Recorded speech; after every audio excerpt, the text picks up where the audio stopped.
এখন রান্না করতেছি চুলায় সবজি ডাল।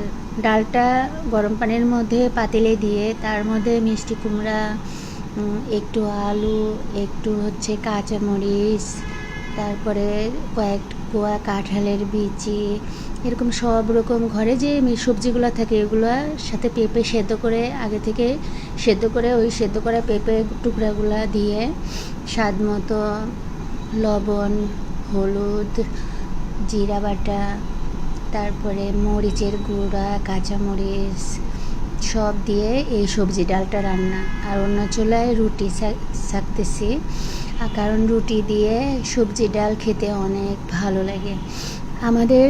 বিশেষ করে নিরামিষ তরকারিটা সবসময়ই সব মাছ মাংসের চেয়ে বেশি গুরুত্ব পায়, কারণ হচ্ছে নিরামিষ একটা অন্যরকম ভালো খাবার, যেটা কিনা কোনো মাছ মাংস থেকেও বেশি খেতে ভালো লাগে আমাদের কাছে। আর এই ধরনের রুটির সঙ্গে ডাল দিয়ে, সবজি ডাল দিয়ে রুটি খেতে কিন্তু ভালো লাগে। এটা পুষ্টিকর একটা খাবার।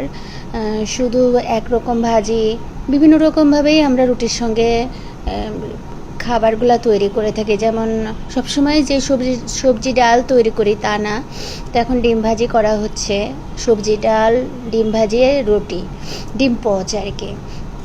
তো সিম্পল একটা খাবার, খুবই সহজ খাবার এটা। দেখা যায় যে বাইরের খাবার তো আসলে অতটা ভালো লাগে না, যদিও দেখে অনেক সুন্দর লাগে দেখতে বাইরের খাবারগুলো, কিন্তু ঘরে বানানো খাবারগুলাই দিন শেষে আমাদেরকে খেতে হয়।